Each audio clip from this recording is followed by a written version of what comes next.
예, 김상조 공정거래위원장을 오늘 청와대는 임명했습니다. 자유한국당의 표현을 빌리자면 임명 강행은 곧 협치의 파국 이렇게 얘기를 했죠. 그럼에도 불구하고 청와대는 금쪽 같은 시간을 허비할 수 없다면서 김상조 위원장에게 임명장을 줬습니다. 지금 추경안 처리뿐만이 아니라 앞으로 줄줄이 있을 고위공직자 인사청문회에도 영향을 미칠 수밖에 없는 그런 상황인데 돌파구는 과연 없는 것인가? 오늘 더불어민주당 강훈식 의원 그리고 자유한국당 정태욱 의원을 각각 국회와 서소문 스튜디오로 연결해서 얘기를 들을 텐데요. 얘기를 하다 보면 토론이 될 수도 있을 것 같습니다. 자, 두 의원님 지금 제 뒤에 나와 계신데 먼저 자유한국당의 원내대변인 정태욱 의원께 좀 질문을 드리겠습니다. 예. 국민의 눈높이에서 김상조 위원장은 이미 검증됐다라는 것이 청와대의 입장이었습니다. 김 위원장의 임명은 자유한국당으로서도 이미 예상한 바는 아니었는지 궁금하네요. 예, 뭐 청와대에서 그런 말을 했을지는 모르지만은 실제로 이 공청회 과정에서 청문회 과정에서 객관적으로 제기됐던 의혹이 진실로 밝혀진 것이 많이 거의 대부분이었습니다. 다만 현재 여당인 지난 정부의 야당 시절에 와 같이 청문회 과정에서 소리를 지르고 삿대질을 하고 뭐 윽박지르고 이런 건 없었지만은 아주 객관적으로 이것이 청문회 그러니까 후보자의 도덕성과 또 능력에 대한 문제점이 제기됐습니다. 그리고 이 부분에 대해서 미리 예상된 것이 아니냐 그렇게 이야기를 하고 있습니다만은 사실 우리들은 예상이라기보다도 걱정을 하고 있었습니다. 그 걱정이 현실로 나타난 것이 아닌가 이렇게 생각을 하고 있습니다. 예, 내일 의총이 열린다고 들었는데 자유한국당의 특별한 대응책이 있습니까? 혹시 짤막하게 말씀하신다면. 예, 그러니까 그 의총에서 모든 가능성을 열어놓고 전 의원의 총의를 모을 그런 계획입니다. 예, 총의를 모은다라는 것은 그 다음에 행동을 어떻게 할 것이냐를 정하시는 것 같은데 뭐 특별한 게 뭐 있을까요 혹시? 뭐 여러 가지 가능성이 있죠. 지금 여러 가지 이제 국회에서 일어나는 여러 가지 이제 뭐 여러 가지 일이 있는데 거기에 대해서 우리가 어떻게 할 것이니 앞으로 지금 추후에도 청문회 과정이 여러 개 있고 그리고 또 우리 자유한국당 입장에서는 국회에서 할 수 있는 일이 무엇인가를 나름대로 고민하는 그런 시간이 될 수밖에 없습니다. 예, 알겠습니다. 더불어민주당의 원내대변인 강훈식 의원도 지금 말씀드린 대로 나와 계신데 대통령이 어제 국회에 와서 이제 인사 문제를 전혀 언급하지 않은 것 그때부터 이미 이제 방향은 정해졌던 것이 아니냐. 저희들도 그런 방향으로 보도를 해드린 바가 있습니다만은 그래서 임명은 예정됐다 이렇게 보시는 겁니까 당에서도?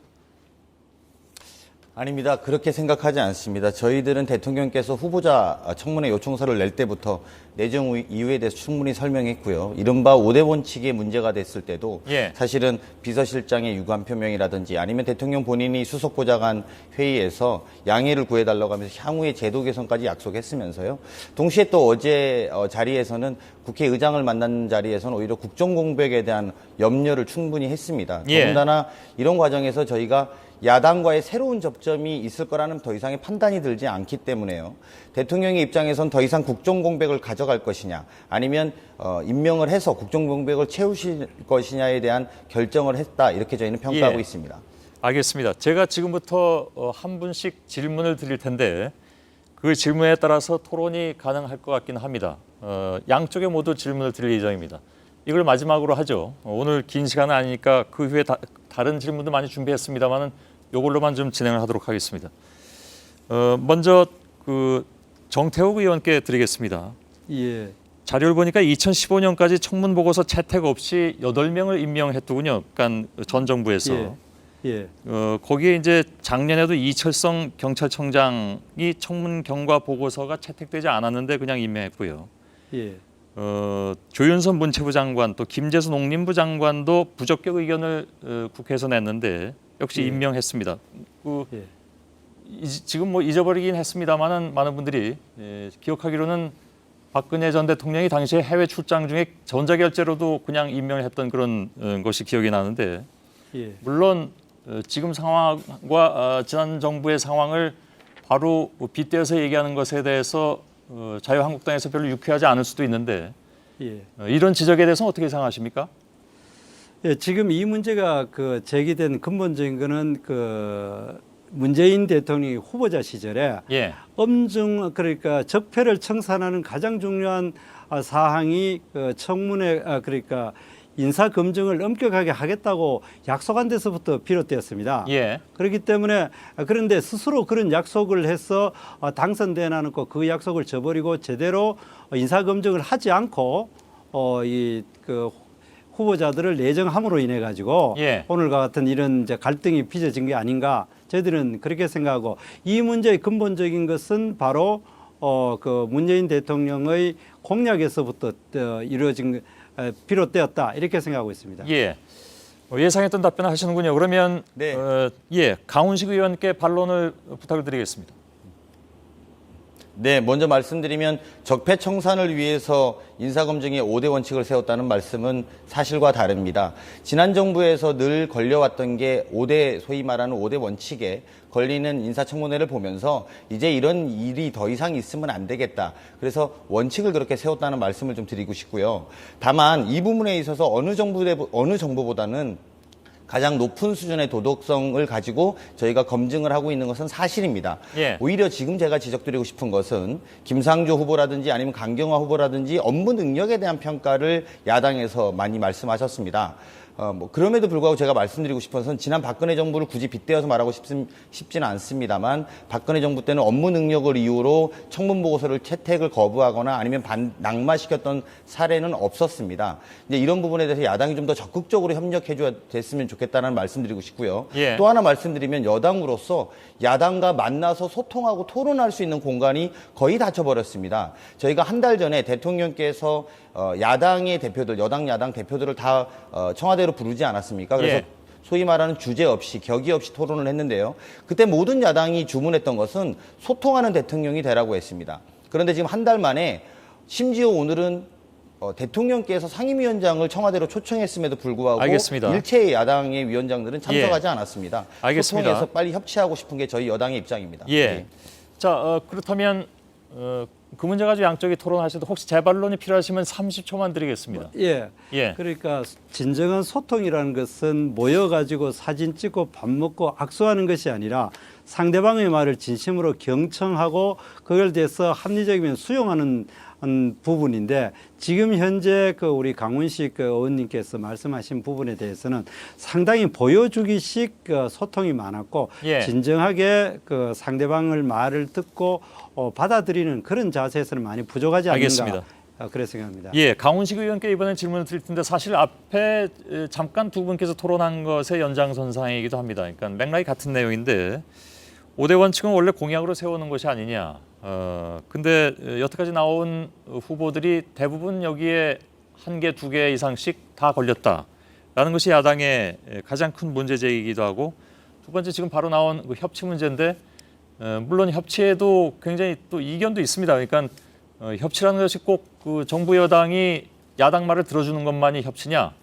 야당도 협치를 해야 될 것이 아니냐라는 반론도 있긴 있는데 그럼에도 불구하고 주도권은 정부 여당이 쥐고 있는 것이니까 협치에 우선 행동을 취해야 될 것은 정부 여당이 아니냐라는 지적이 있습니다. 여기에 대해서 강 의원께서 짤막하게 말씀해 주시고 반론 듣고 정리하도록 하겠습니다.